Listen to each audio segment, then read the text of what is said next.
the loss of force, which is a technical term from Maurice Nicole in The Fourth Way, and a very significant one because it ties into a holistic psychological phenomenon that takes place for all of us when we deal with difficult times.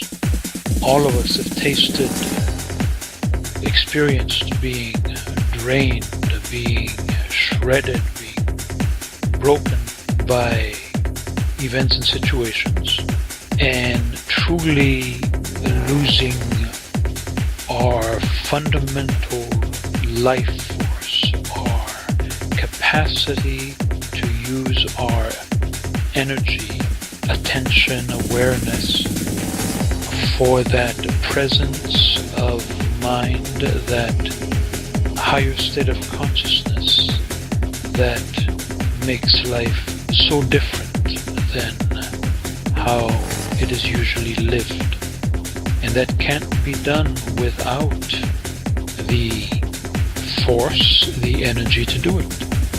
One might use the metaphor of vampire in this world of pulling out of us our ki, as the Orient expresses it so frequently, of hara, as Durkheim speaks of and the Japanese do, that which is our ability to transcend just the material, just the ordinary circumstances, the surroundings, the events, and enter that peace that transcends all understanding, or as has also been translated, that no one understands. It takes force to rise up in a quality of consciousness that is closer to our real self, to greater reality, and to the presence of that which is holy. Yet we allow ourselves to be drained unconsciously by all that happens in this world. And so we don't have that psychic gold, if you will. Or as the prophet Jeremiah says, we are leaking cisterns that can hold no water. All of us have experienced that. Think of those words from a spiritual, mystical point of view. Leaking cisterns that can hold no water. And of course, water of life, living water. And the Christ speaking of living water that will come out of you. All of these marvelous expressions are related to specific, immediate realities that are foundational for our continued growth and awakening.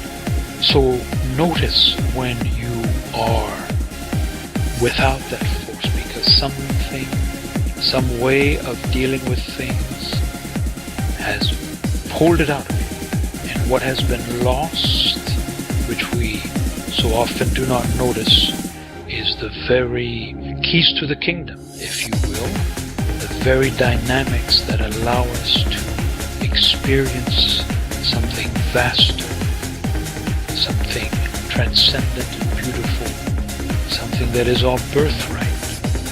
We were not born on this planet to live in misery, to be constantly overwhelmed by obstacles, even though life is so full of them.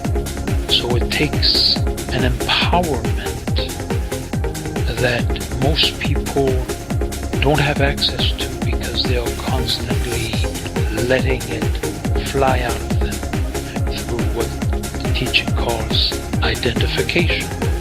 They put their selfhood, their sense of self into external things, into feelings and thoughts that are not their deeper self, and lose for a time the opportunity to find alignment with Holy Spirit, with empowerment of the Holy One.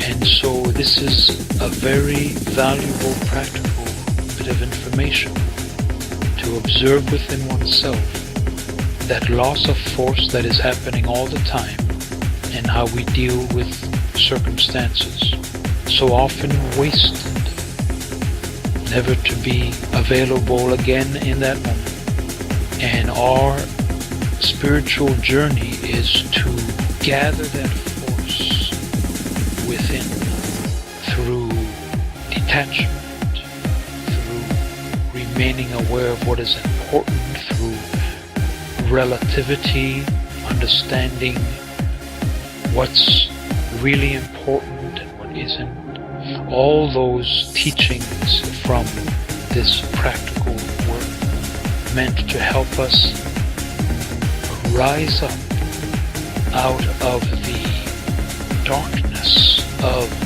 constant waste of our existence.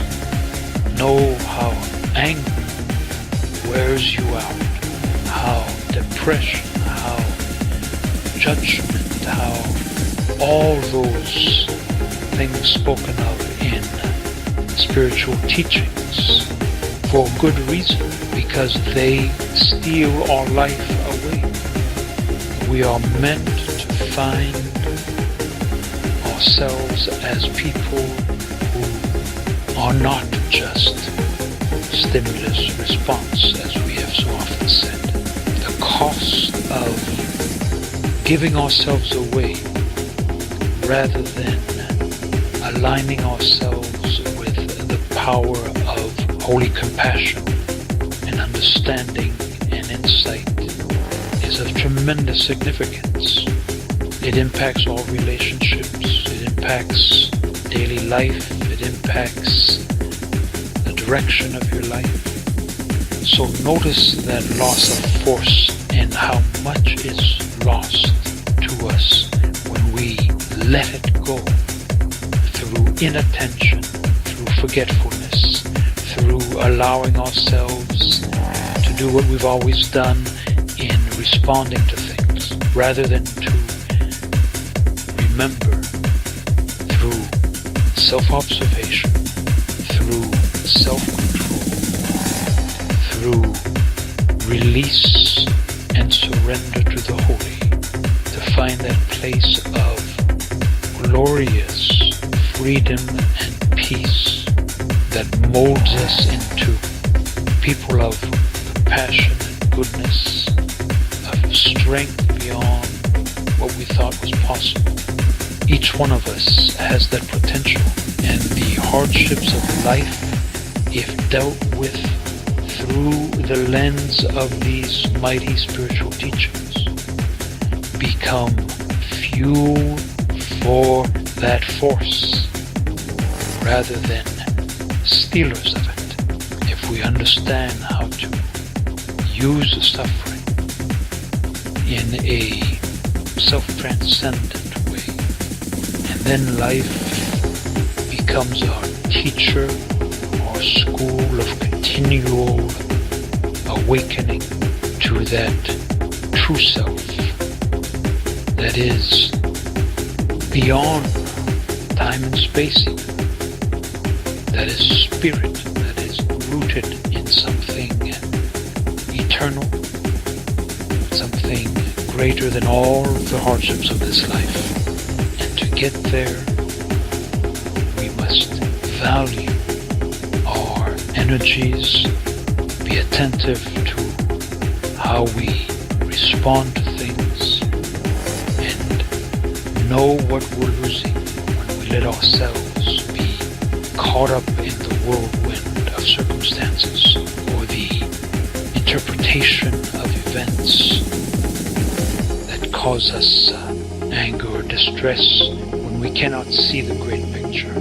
The great picture of life is to be that person of peace and goodness and non-judgment, where our force is in fact lifting us up rather than weakening us through waste and wrong work, wrong relationship to the things of this life.